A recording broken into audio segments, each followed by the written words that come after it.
ne dira pas il est ici, il est là. Mais voici le royaume est au milieu de vous. Est-ce qu'on vient de voir? Comment? Par ta conversion. Comment? Par l'état de ton cœur. Est-ce que tu aimes le monde plus que Dieu? Est-ce que tu aimes ta femme plus que Dieu? Est-ce que tu aimes tes enfants plus que Dieu? Le royaume. C'est la place du roi dans ta vie. Amen. Deuxième aspect. Donc dans le premier aspect, on a vu que le royaume était... On est là, non? La prière qu'on fait, c'est qu'on sortit de ça, qui est un déclic par rapport au royaume. Ouais. Que chacun de nous puissions expérimenter le royaume. Véritablement, pas dans les amusements où on vient se draguer. Il faut arrêter ça. Non, non. Il y a trop de comédiens et de hypocrites. On vient faire semblant, tout ça, il faut arrêter. Là, on parle des choses du ciel. Si tu veux rentrer dedans, si tu ne veux pas trop rester là-bas, il ne faut pas venir fatiguer la vie. Prenez des décisions claires, prenez des résolutions claires devant Dieu d'abord, pas pour quelqu'un, pas pour faire plaisir à celui qui est là ou bien tout ça là, non. On dit toi aussi tu as changé. C'est un Dieu et toi, c'est le roi. Et donc, il était invisible au départ, mais plus tard le royaume devient aussi visible. Amen. Le royaume est d'abord invisible. Il te touche d'une manière invisible, mais il se manifeste aussi des fois d'une manière visible. Amen. Donc quand il entre dans ta vie, c'est invisible. C'est un travail qui se fait dans le secret. La conversion, tout ça, se fait que sur le front. Mais quand le travail est bien fait, il y a l'aspect visible. Amen. On est d'accord, hein? Ok. Et vous savez, le royaume est tellement grand, mais on va voir quelques aspects, tout simplement, aujourd'hui, par la grâce de Dieu. Et on a vu tout à l'heure la définition de ce mot, si vous vous rappelez, on peut effacer tout ça. On a vu royaume comme ça. On a vu gouvernement, on a vu le pouvoir royal, on a vu aussi on a vu Bastille, on a vu pouvoir royal. Ça, on se souvient, on a pris les notes. On a vu gouvernement, on a vu pouvoir royal, on a vu autorité, ok, on a vu domination. Donc, où est-ce que le Seigneur veut dominer, ou étendre sa domination? C'est d'abord dans nos cœurs, comme on a vu. Amen. C'est à l'intérieur, c'est nous. D'abord, le royaume vient d'abord dans ta vie, c'est toi, c'est sur toi-même d'abord. C'est pas sur les autres. Nous, souvent, on veut exercer automatiquement l'autorité de Dieu sur les autres trucs. Mais nous, on n'est pas sous cette autorité. Vous voyez maintenant? C'est pour ça que beaucoup de gens qui désobéissent font des combats à Dieu et des combats contre le diable. Vous savez, dans la notion du royaume, il y a la notion d'obéissance. Amen. Et cette autorité, on va avancer. Cette autorité, ce royaume-là, c'est aussi l'autorité, n'est-ce pas? C'est l'autorité, hein? C'est aussi le pouvoir, n'est-ce pas? On voit l'autorité, le pouvoir. C'est bon? Et ici, on voit. Ici, c'est exousia. Ok. Et exousia, c'est la capacité. C'est aussi l'approbation. Et puis, c'est aussi la permission. Donc, l'autorité dans le royaume, on parle de l'autorité ou du pouvoir, n'est-ce pas? C'est exousia en grec ici, qui signifie, c'est une capacité, c'est l'approbation, c'est aussi la permission, n'est-ce pas? C'est la capacité que Dieu donne à quelqu'un dans son royaume. Amen. Ouais. Tu fais l'œuvre de Dieu. La capacité aussi que le Seigneur te donne à dominer d'abord sur le péché, sur les choses de ce monde, justement, c'est l'approbation de Dieu. C'est-à-dire Dieu te cautionne. Dans le royaume, il y a la notion d'approbation. Il faut que Dieu t'approuve dans ce que tu fais. N'est-ce pas? Et puis, il y a aussi cet aspect, la permission. C'est-à-dire Dieu te donne la permission de faire certaines choses. Amen. Parce que tout dépend du roi. Il y a des choses qui n'étaient pas permis de faire. Amen. Tout peut être utile, c'est vrai, non? Mais tout n'est pas permis.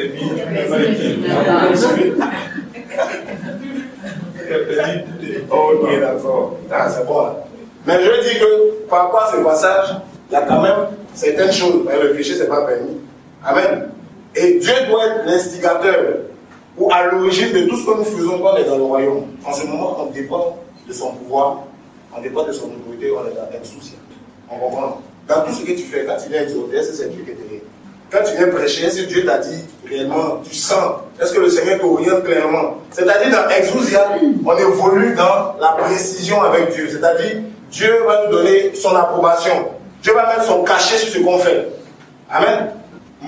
Et quand c'est comme ça ne peut pas ne pas marcher. Est-ce que vous voyez? Souvent, pourquoi on sert Dieu et puis après les fois on est découragé?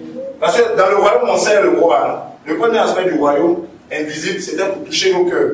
N'est-ce pas? C'était pour nous révéler qui est le roi. Dans le deuxième aspect aussi, ici, on voit le service. Amen. Tu veux servir Dieu sans Exousia, tu ne peux pas. Tu vas t'adonner à chaque fois. Des fois ça marche, des fois ça ne marche pas. Tu es dans le et au coup, bon, on ne sait pas trop. Vous voyez un peu, non? Le royaume. Et on va prendre un passage dans Luc 20.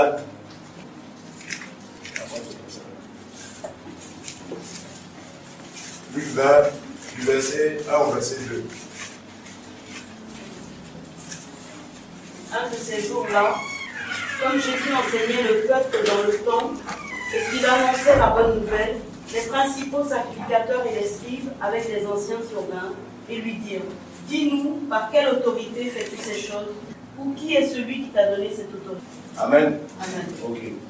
Ici, là, c'est Exode. On dit le Seigneur est en train d'enseigner, même qu'enseigner. Le peuple dans le temple, et on dit qu'il annonçait la bonne nouvelle. Les principaux sacrificateurs, les religieux, les scribes et les anciens suivaient. Ils vont surgir du néant. Amen. Regardez, quand tu es dans le royaume, tous ceux qui ne sont pas du royaume vont contester l'autorité ou Exousia dans la vie. Le diable combat Exousia parce que dans Exousia, on a l'assurance. Amen. L'assurance dans ce qu'on fait. Si Dieu t'a demandé de faire quelque chose avec assurance, le diable va combattre Exousia parce que quand il n'y a pas la notion d'Exousia, on est dans le doute souvent. On fait les choses avec hésitation. Amen. On comprend, non? On comprend? Donc dans Exousia, il y a l'assurance. Quand tu poses un acte là, il y a l'assurance. Parce que tu sais que Dieu te soutient. Vous voyez? Donc, les religieux ou le diable va combattre cette assurance. Quand Christ faisait exercer Exousia, il était combattu. On dit, les gens vont venir lui demander, mais par quelle Exousia toi tu fais ces choses-là? Par quelle autorité? Qui t'en a donné le pouvoir? Amen. Ici, c'est la légitimité dans l'œuvre de Dieu aussi. Exousia. La capacité, Dieu te donne la capacité, il te donne son approbation. Et il te soutient. Amen. On a besoin d'Exousia aujourd'hui pour servir Dieu. Si tu n'as pas d'abord expérimenté le royaume de manière invisible, tu auras du mal à marcher selon Exousia. Amen. Ouais. Parce que quand le diable va venir t'accuser, qui t'a donné cette autorité? Si tu vis dans le péché, que tu as l'amour du monde, tu vas commencer à douter. C'est pour ça que beaucoup ne servent pas Dieu efficacement dans le royaume. Et ils ont des problèmes. Parce qu'il n'y a plus Exousia. Exousia s'appuie sur la conversion véritable. Là, tu as l'assurance, tu sais que c'est Dieu qui t'a mandaté, qui va te dire. Amen. Voilà.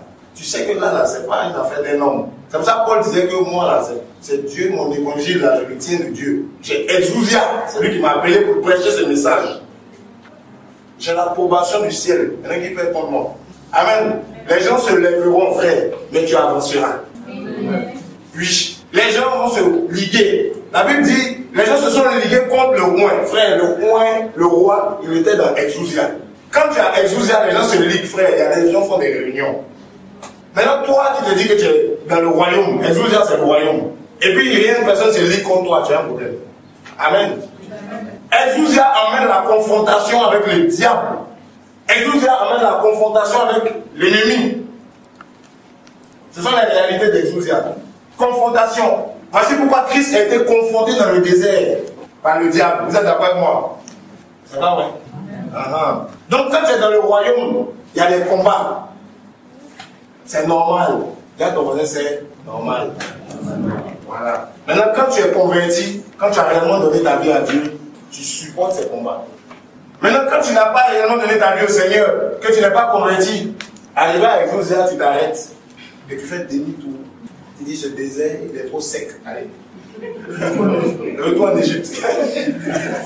Amen. Alléluia.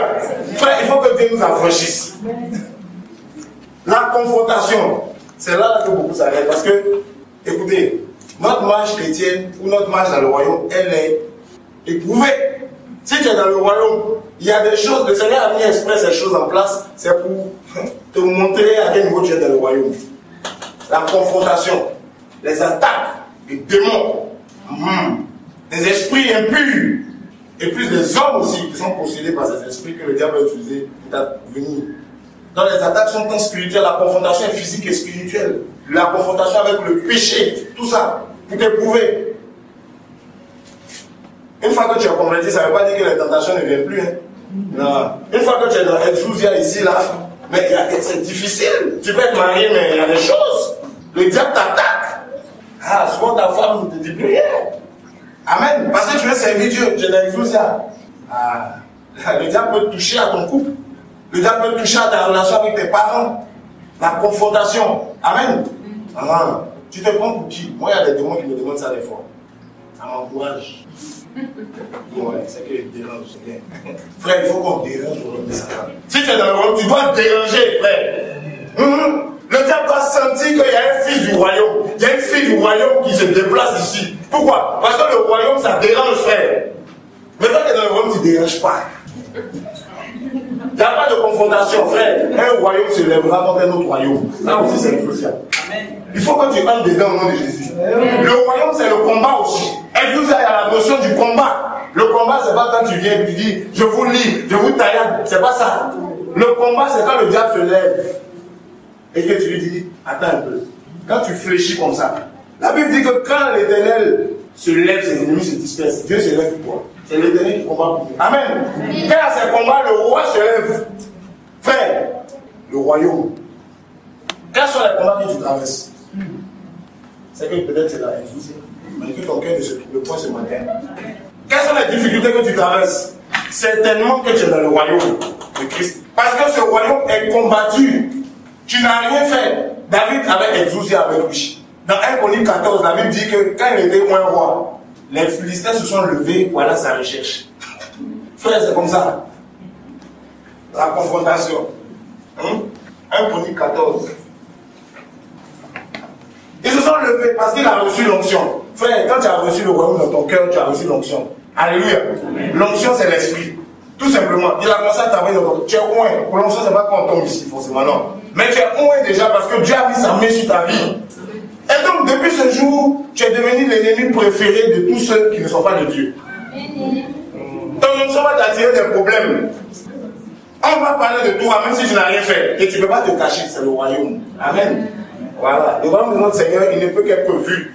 On a demandé à Jésus, aux gens qui l'ont, dans notre passage de base, dans Jean 19, non, Jean 18, verset 28 à 33, 37, pardon. On nous dit, mais vous l'emmenez ici pourquoi? Ils disent, mais si c'était pas un malfaiteur, on ne l'aurait pas livré. Mais il a fait quoi? Bouche bée. C'est ça le royaume. Quand tu es dans les on te cherche querelle. On va lire ça un peu. C'est pour nous encourager, frère, beaucoup passent par des combats. Ils ne comprennent pas. Tout ça parce qu'ils sont dans le royaume. N'est-ce pas? Merci.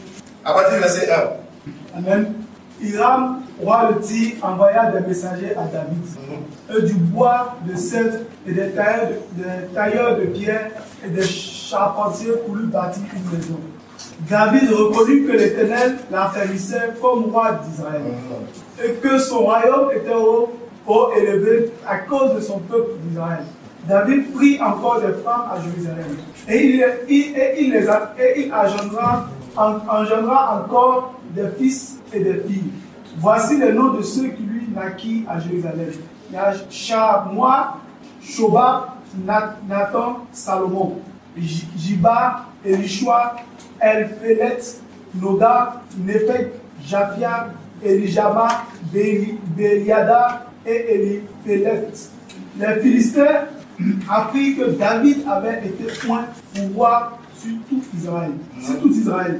Et ils montèrent tous à sa recherche. David, qui en fut informé, sortit au-devant d'eux. Tu as quel verset là? Verset 8. Continue. Sortit au-devant d'eux. Les Philistins arrivèrent et se rendirent dans la vallée des Réphaïm. Amen. Donc vous voyez que David a été point roi, n'est-ce pas? Donc dès qu'on est point roi, automatiquement, il va avoir des problèmes. C'est ça le royaume. Quand ce royaume vient, il t'apporte des problèmes avec les hommes qui ne connaissent pas Dieu. Avec ta famille, si dans ta famille il y a des gens qui ne sont pas convertis, ils vont te combattre. C'est normal. Bien comprendre, c'est normal. Il faut que tu saches ça. Souvent, on ne comprend pas que c'est le royaume. Donc on commence à prier comme ça. Ça ne peut même pas marcher parce que ce n'est pas une prière qui a du sens. C'est Dieu qui t'envoie, c'est sa volonté que tu sois dedans parce que le royaume est éprouvé. Le royaume s'impose. Le royaume aussi, c'est un royaume conquérant. Amen. Si tu as couché, petit à petit, tu vas gagner ta famille, mais il y a un combat. C'est pour ça que la Bible dit que ce n'est pas beaucoup de tribulations, n'est-ce pas? Dans Acte 14, verset 22, Paul et Barnabas enseignaient les gens. Ils disent, voilà, ce n'est pas beaucoup de tribulations, de combats, de difficultés que vous faudra entrer dans ce royaume. Amen. Est-ce que tu vis cette tribulation? Est-ce que tu vis ce combat? Vous allez voir que David, tous ceux que le Seigneur a utilisés dans la dimension du royaume sont confrontés à ça. On dit, dès qu'ils apprirent, vous allez voir qu'avant que lui rentre dans le royaume, son règne, il n'avait pas de problème avec les Philistins. Frère, quand tu ne cherchais pas Dieu, quand tu ne voulais pas de Jésus en tant que roi, tu n'avais aucun problème, tu vivais bien. Pourquoi? Parce que tu étais dans le royaume de Satan. Donc il n'avait pas intérêt à te faire quoi que ce soit. Vous êtes ensemble. Tu bosses pour lui, tu vis dans le mensonge, tu es dans le péché, tu adultères, tu aimes les choses du monde, tu es dans l'hypocrisie, les murmures, tu insultes, tu es méchant, tu es égoïste, tout ça. Donc vous entendez bien. Il est dans la même association. Vous êtes ensemble. Mais quand tu décides de quitter le péché, quand tu décides de sortir du monde, quand tu décides de te rapprocher du roi de sainteté, le roi de gloire, Jésus-Christ de Nazareth, le Seigneur, quand tu t'approches de lui, automatiquement, le diable se lève. S'il y avait des gens qui servaient Satan autour de toi, tu vas les reconnaître facilement. Et quand nous sommes dans la dimension du royaume, il n'y a plus de sentiments. Ça peut être ton papa, il se lève contre toi. Ça peut être ta maman, mais là, c'est spirituel. L'esprit qui est en toi et l'esprit qui est en elle ou en lui ne peuvent pas compatir. Amen. C'est pour ça que tu vas beau faire des réunions pour demander pardon, il n'y aura jamais le pardon. Parce que là, les deux esprits, il y a un qui doit fléchir. Mais l'esprit qui est en toi, si c'est l'esprit de vérité, frère, je suis sûr que c'est devant toi qu'on va fléchir. Amen. À cause du roi que tu as reçu, à cause du royaume qui est en toi, le royaume supérieur. Et c'était ce qui s'était passé. Dès qu'ils ont appris qu'il a reçu l'onction royale, qu'il était dans son règne, on dit lui-même, David, au verset 2, on dit que David est reconnu, frère, quand tu es dans le royaume, toi-même tu reconnais. Frère, comment c'est faux? On dit David, lui, il reconnu que l'Éternel l'affermissait comme roi d'Israël et que son royaume était élevé à cause du peuple d'Israël. Lui-même, il a reconnu. Il a eu la preuve.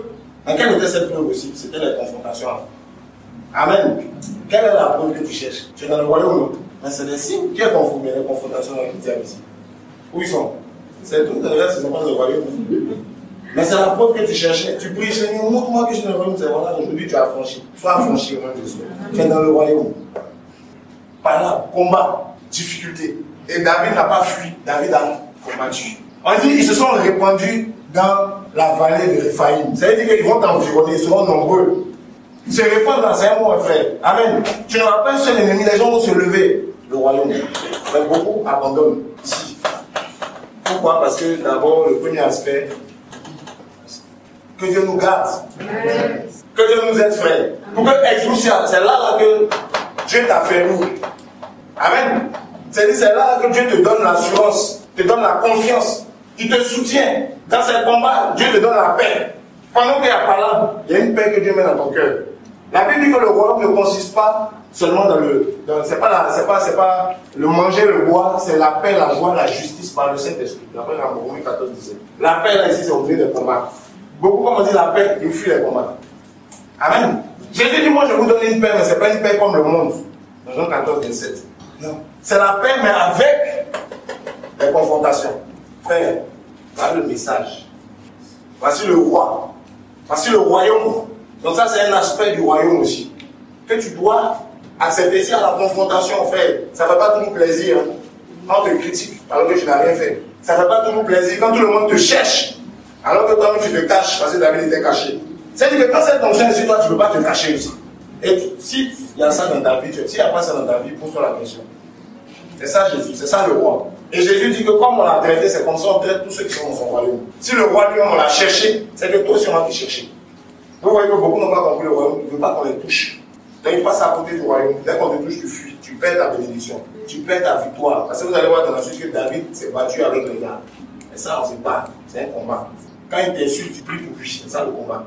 Parce que dès qu'il allait prier, Seigneur, on dit qu'il consulta l'Éternel. Monterai-je? Qu'est-ce que tu dois faire? On t'insulte, tu fuis. Tu n'es pas dans le royaume. Qui t'a dit de fuir? C'est Dieu.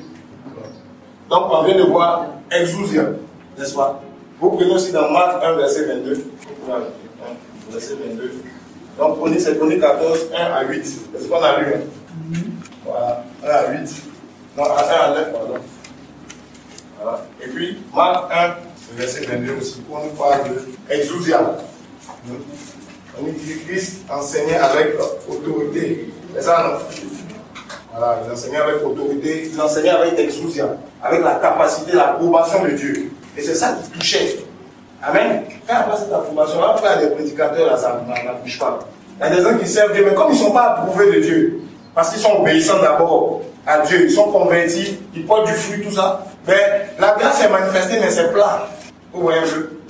Amen. Voilà. On veut aller en profondeur avec Dieu. On veut connaître le royaume, non, frère. C'est le royaume qui est. C'est dans cette dimension qu'on peut vraiment servir Dieu. Quand il y a l'exousia, quand il y a les confrontations, quand il y a les combats, que tu acceptes, pas que tu fuis. Le royaume, c'est pas pour les lâches. Beaucoup sont devenus lâches. On dit les lâches ne hériteront pas, dehors bien sûr. On dit dehors les lâches, ça. C'est l'Apocalypse. Maintenant, qu'est-ce qui se passe? Dans le royaume, il y a l'aspect aussi, c'est notre dernier point. Amen. On est là, on est là. Je suis là.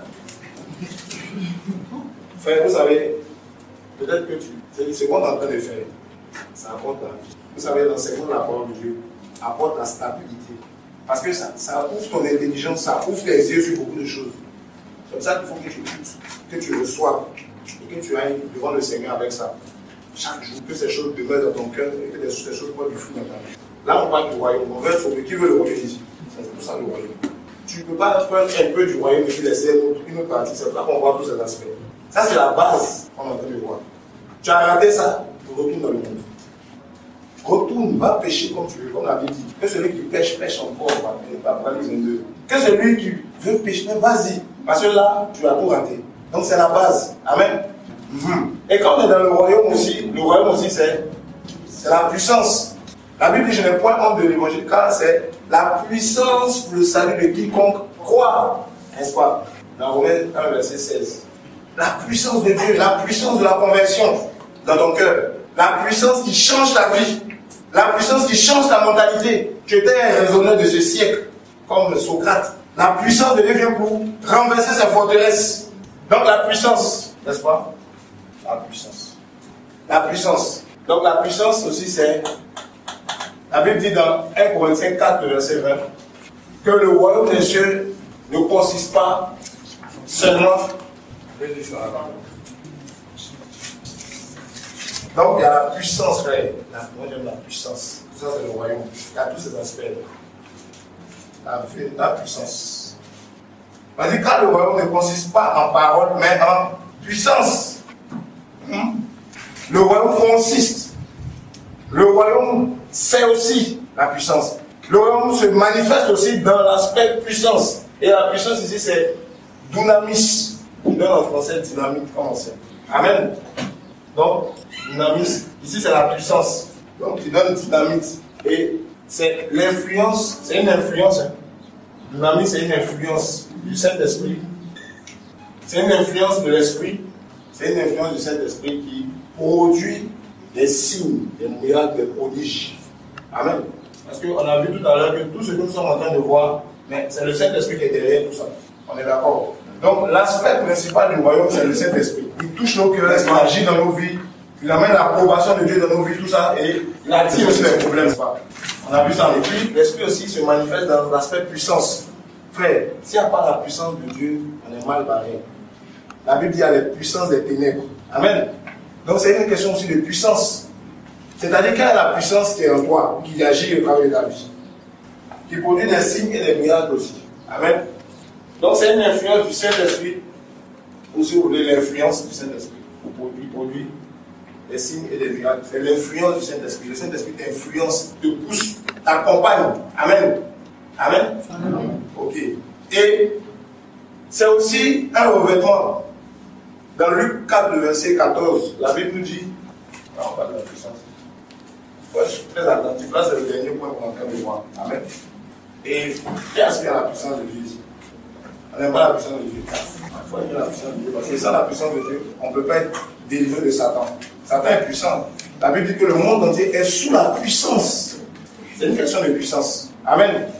La Bible dit que Jésus était puissant en acte. Plutôt Moïse, pardon. Moïse était puissant en acte et en parole. Mais Jésus était oint de Saint-Esprit et de force aussi, allant de lieu en lieu pour prêcher l'évangile, pour délivrer tous ceux qui étaient sous l'empire ou sous la puissance du malin. Amen. Donc frère, le diable exerce une puissance. Si toi tu n'opères pas dans le domaine de la puissance, tu ne peux pas faire l'œuvre de Dieu. Que personne ne te trompe. La parole est une puissance, c'est-à-dire qu'elle est accompagnée de l'influence de l'esprit. Vous savez, il y a des paroles qui ne sont pas accompagnées de dynamisme. C'est plat. Ensemble. Ça ne fait rien du tout.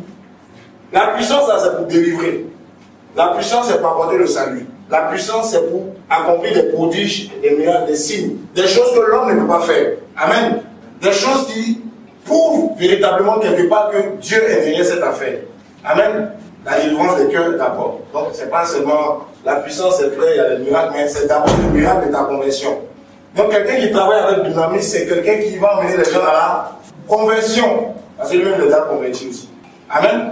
Et vous allez voir que, comme je disais ici, c'est Luc 4, verset 14. La Bible dit que, après le désert, après la confrontation, amen, lorsque le Seigneur a pu manifester exousia, il a confronté les puissances occultes, Satan dans le désert. La Bible dit qu'il est sorti du désert, il était revêtu d'une puissance, n'est-ce pas? Donc, revêtu ou revêtement. Amen. Or, ce revêtement ou cet habillage, en hébreu c'est kata, qui signifie, c'est comme un porter un habit. Amen. C'est comme un habillage, c'est comme Dieu t'enveloppe de quelque chose qui t'accompagne pour ta marche. On a besoin de ça. Frère, quand on rentre aussi dans cet aspect d'Aïsousia et puis dans ça, là, les choses sont, ça coule. Amen. Frère, qui veut que les choses coulent dans ça? Jésus c'est le roi, Jésus c'est aussi la puissance. Le royaume c'est aussi l'aspect puissance. Beaucoup de gens n'ont plus cette puissance, frère. Cette puissance me permet aussi de faire des délivrances. Il y a beaucoup de gens qui ne peuvent même pas chasser un démon. Quand ils disent qu'on n'a pas lutté contre la chair et le sang, contre les puissants dans l'église, tout ça. C'est quand que tu vas rentrer dans ça aussi. Tout ça c'est le royaume. Amen. On n'a pas dit voici la catégorie de ceux qui feront ça. Non, c'est tout le monde. On doit apprendre, on doit rentrer aussi dans ça. Beaucoup quand on dit délivrance comme ça, ils cherchent. Non, le frère, tu as vu, peut prier, la soeur, elle peut prier. Mais toi, tu n'as pas de dynamisme avec toi. Frère, Dieu veut que tu rentres dans le dynamisme. Jésus veut se révéler en tant que le dynamisme de ta vie. Amen. Ok. On a besoin de dynamisme, frère. Sinon, on sert Dieu d'une manière médiocre. Il n'y a pas d'impact. Vous savez, une fois, j'étais en train de réfléchir. Je me posais des questions sur l'œuvre de Dieu. Parce qu'on veut servir Dieu. On veut voir de grandes choses avec Dieu. Je dis, mais Seigneur, qu'est-ce qui ne va pas dans notre génération? Pourquoi tout ça, tout ça? Le Seigneur dit, mais vous ne me connaissez pas dans mon royaume. Vous me connaissez comme un jardinier. Comme Marie de Magdala, elle a rencontré Jésus après sa résurrection. Elle dit non, c'est le jardinier qui est au bord de la tombe, c'est lui qui s'occupe du jardin. Ok, on sait que la plante est un jardin de Dieu, c'est un jardinier, il n'y a pas de souci. Mais après la résurrection, Jésus voulait lui montrer autre chose, le royaume. Amen. Dans Matthieu 28, verset 18, il dit, et voici tout pouvoir m'a été donné. Frère, c'est de ça qu'on parle. Tout pouvoir, frère. La maladie a un pouvoir, les démons ont un pouvoir, le péché a un pouvoir, le diable a un pouvoir. Il y a quelqu'un qui a reçu tout pouvoir. Amen. Il y a quelqu'un qui est dans le dynamisme. C'est Jésus. Quand tu reçois ce Jésus, tu vois la puissance de Dieu. Frère, c'est d'abord pour amener les conversions. Et le Seigneur, quand je lui posais cette question, il m'a dit que quand je suis quelque part, il y a des signes. Quand je suis quelque part, il y a des prodiges. Vous savez, un roi, quand il arrive, il y a toujours du bruit autour de lui. Les signes là, c'est pour créer l'émeute. Amen. Parce que quand le roi arrive quelque part, personne ne va s'asseoir. On se lève pour saluer sa présence. Alléluia. C'est le roi de gloire, frère. Quand il est quelque part, on se lève. Personne n'a été lève. Des fois, ça arrive, je prêche même pour les gens, tout le monde sont debout. Frère, c'est pas à cause d'un homme. Des fois, il y a qui a dit de se lever, le Seigneur dit, je suis, c'est moi. Elle vient de moi, on se lève. Tu vas pas t'avoir quand tu décolles. Parce que le roi est là. Et souvent, c'est le dynamisme, frère, qui apporte ce décollage-là. C'est le dynamisme qui attire les gens. Quand Pierre a fini de prêcher, il y a eu 3000 conversions. Il n'y avait pas eu de miracle. apparent, il y avait la puissance de lui qui avait touché le cœur. Amen. Après ça, ils vont expérimenter dynamis. Lève-toi et marche. Frère, à cause de ça, 2000 personnes sont venues s'ajouter.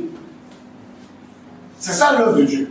Ils vont leur dire, mais écoutez, quand les gens sont venus les voir, on dit les gens les suivaient. Frère, quand c'est comme ça, on te suit. On pense que c'est toi. On va te suivre. Ils ont commencé à suivre les gens. Et Pierre, voyant la foule, va se venir, il va dire, mais pourquoi vous nous regardez comme si c'était par notre propre puissance? Frère, c'est ça, dynamis. Comme si c'était par notre propre puissance que ces choses étaient arrivées. Mais sachez que c'est ce Jésus, frère, c'est le roi. C'est lui qui est à l'origine de tout ce que vous êtes en train de voir ici. Et ils vont rendre témoignage de Jésus. Les gens vont se convertir encore. Frère, ça veut dire que tu peux prêcher. À un moment donné, c'était plus par des discours qu'il fallait convaincre les gens. Pierre a utilisé des discours. Frère, ça fait combien de temps tu parles? Ça fait combien de temps tu es dans les discours? Mais tu ne peux pas voir autre chose aussi. Dieu est un Dieu de changement. Amen. Amen. Dieu est un Dieu d'évolution. À un moment donné, il y a un dynamisme, frère, qui va se manifester dans ta vie.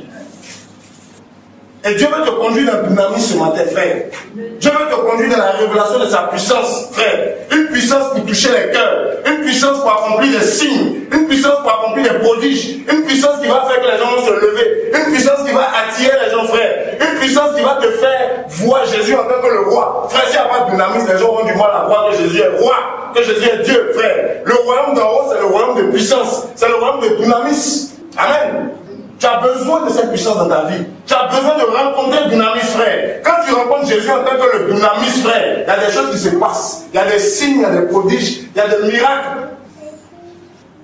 Il y a des miracles. Ce n'est pas plat, ce n'est pas creux. Tu n'as pas besoin de faire des affiches tout le temps. Tu n'as pas besoin d'appeler les gens tout le temps, frère. Quand il y a le dynamisme quelque part, les foules courent.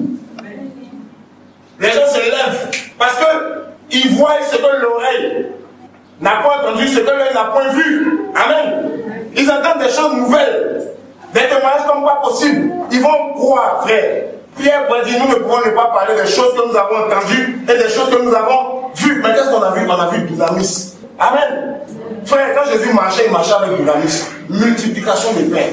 Amen. Guérison d'aveugles, guérison des malades. Des gens qui étaient boiteux, qui sont restaurés. Frère, où est-ce Jésus? C'est une question, on s'interroge, nous. Frère, si on a du mal à avoir cette puissance aujourd'hui, c'est parce que beaucoup vivent dans le péché. Beaucoup ne marchent pas d'abord selon l'aspect invisible du royaume. Il n'y a pas de conversion.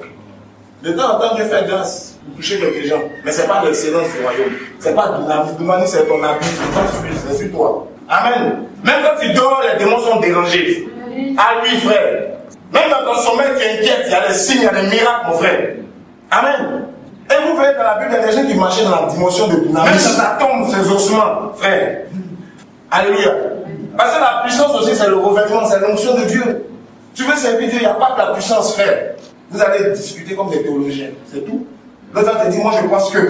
Ah, toi aussi tu dis que. Le verset tant dit ça, l'autre verset dit ça. Quand on finit, lui, il ne veut rien comprendre. Ça va. Frère, il y a trop de blablabla dans l'église de Jésus. Amen. Il y a trop de discours dans l'église de Jésus. Dieu veut restaurer nos vies. Dieu veut restaurer nos cœurs. Dieu veut restaurer dynamisme dans nos vies. Dieu veut t'habiller. Amen. Dieu veut te donner son vêtement. Toi qui te sanctifies. Ne parle pas de ceux qui viennent le péché. Toi qui te sanctifies, qui cherche Dieu d'un cœur pur, qui marche selon les fruits justement de la repentance. Toi qui marches dans la conversion à Dieu. Dieu veut un moment donné te revêtir. Dieu veut à un moment donné t'équiper. La puissance, c'est l'équipement. Amen. Dieu veut t'équiper. On veut servir Dieu, non? Frère, on a besoin de ça. Il ne faut même pas penser que je suis en train de m'amuser avec toi. Même dans ta prédication, on a besoin de ça. Dans ton exhortation, on a besoin de ça. Frère, dans tout ce que nous faisons pour le royaume de Dieu, on a besoin de cette touche-là. C'est le cachet divin. Amen. Jésus, sans dynamisme, il ne pouvait pas annoncer l'évangile. Est-ce que vous le savez? Sans la puissance d'en haut. Et quand il va finir son ministère, quand il va ressusciter, il va dire à ses disciples, dans Luc 24, le verset 49, il va dire, vous, attendez la puissance avant d'aller annoncer cette église. Vous serez mes témoins, mais attendez la puissance. Frère, s'il n'y a pas la puissance, il n'y a pas le témoignage. Je vous dis la vérité, ici c'est le revêtement, ici aussi c'est le témoignage de l'esprit. C'est une seule personne qui est élevée ici, c'est Jésus. Mais l'esprit vient pour accomplir des signes, pour prouver que le message est véritable. Amen. Donc frère, tu dois voir des signes dans ta vie, si tu es témoin de Jésus. Vous recevez une puissance, le Saint-Esprit survenant sur vous. Acte 1, verset 8. Et vous serez mes témoins. Voilà le message du royaume. Vous recevez une puissance, c'est du Saint-Esprit. Frère, c'est une puissance. Moi, je sais que c'est une puissance. J'ai vu ça. Il ne faut pas vous me vanter, mais il faut vivre ça aussi. Et si tu vis, il faut rendre témoin que les gens savent que tu ne vis pas ça. Et ils pensent que ça n'existe pas. Frère, ça existe. Amen. Ça existe, frère. Et quand cette puissance marche avec toi, tu as l'assurance. Tu as l'assurance de la chose que tu fais parce que Dieu te soutient. Frère, on va prier ensemble. Depuis qu'on a commencé à partager ce message, il y a beaucoup de murailles, il y a beaucoup de forteresses qui tombent dans les cœurs. Il y a beaucoup de chaînes qui sont brisées au nom de Jésus. Parce que la parole de Dieu est comme un marteau qui brise le roi. Tout ce qui était endurcissement, le Seigneur est en train de briser ce matin. Pour que ta vie change, pour que tu vives son royaume. Dieu veut te communiquer une vision nouvelle ce matin. Et il veut toucher des vies véritablement. Il veut toucher des cœurs. Le Saint-Esprit veut toucher des vies, des cœurs ce matin. Pour des conversions réelles. Le Saint-Esprit veut toucher des vies ce matin. Pour manifester sa puissance dans ta vie. Puissance de signes, puissance de prodiges, puissance de miracles. Le Seigneur veut marcher avec toi. Le Seigneur veut te revêtir d'un manteau ce matin. Toi qui te sanctifies, toi qui pries le Seigneur, toi qui es sincère dans ta marche. Le Seigneur te touche ce matin. Le Seigneur te touche ce matin. Le Seigneur te touche ce matin. Son onction est au milieu de nous. Son onction est au milieu de nous. Son onction est au milieu de nous. Le Seigneur te touche ce matin. Il y a des gens que le Seigneur a visité ce matin. Il y a des gens que le Seigneur va toucher ce matin. Sa main se pose sur les gens ce matin.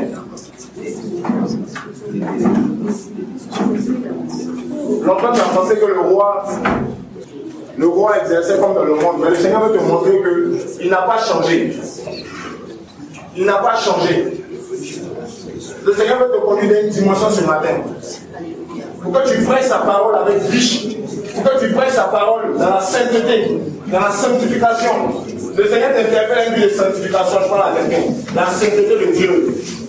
La sainteté de Dieu. La sainteté de Dieu. Le Seigneur veut se révéler à toi dans une dimension de sainteté. Il dit, je suis le Dieu saint.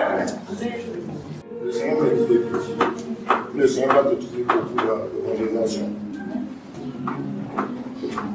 Quand le Seigneur parlait de toi, il me parlait d'une évangéliste. Et il y a une grâce de Dieu comme ça sur ta vie, que Dieu a déposé. Mais il y a un manque d'assurance, dans la timidité. Le Seigneur veut révéler en toi le caractère de l'évangéliste. Le Seigneur veut révéler ta langue. Le Seigneur veut te remplir d'assurance. Il veut te communiquer un zèle nouveau aujourd'hui. Que ta bouche parle de sa part.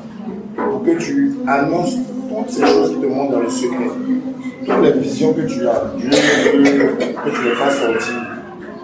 Il y a beaucoup de choses que tu retiens en toi. Et l'Esprit de Dieu ce matin est là pour ça. Il y a une grâce que c'est ta vie. Là où je parle. Il y a la présence de Dieu sur toi. Qui va te pousser, qui va te chauffer de plus en plus. Pour que tu annonces la parole de Dieu. Elle va annoncer la parole de Dieu. C'est une évangéliste. Elle est évangéliste. Parce que le royaume est sur elle. Mon ami, c'est sur toi.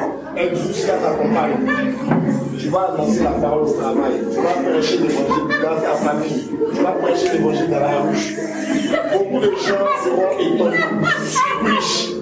Mais le Seigneur dit ma mère, ta timidité ne peut pas t'empêcher de servir Dieu. Il dit, la grâce que j'ai mise sur ta vie, personne ne peut le kiffer. Tu étais beaucoup incrédule. Tu les aimais beaucoup. Mais ce matin, le Seigneur t'a franchi. Le matin, le Seigneur dit, je mets mon feu en toi. Comme Jérémie 20, verset 9. Il dit, même quand tu roulas de terre, ce feu va te consumer de l'intérieur. Tu vas parler. Avec témoignage à la bouche. Avec conversion des âmes. Le Seigneur te demande d'être dans son intimité tout simplement. Il va de plus en plus te parler. Il y a plus de prédicateurs de l'évangile. Dieu veut réveiller des prédicateurs, des prédicatrices, des évangélistes. Frère, il y a l'évangile et l'évangile. Il y a l'évangile s'agit du royaume. Frère, quand le royaume ne t'aime pas, quand le roi est quelque part, le royaume fait. Mon royaume n'est pas de ce monde, mon royaume n'est pas de ce monde. Frère, le royaume est royaume. Les messagers du royaume sont Jésus. Les évangélistes du royaume. La grâce de Jésus. Le manteau, le dynamisme du Seigneur. C'est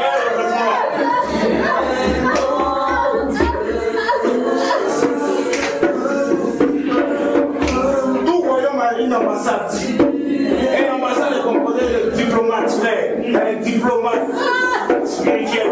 Dieu fait le point diplomate. Dieu fait le point diplomate. L'action de la diplomatie du royaume, c'est quoi? Tu vas avec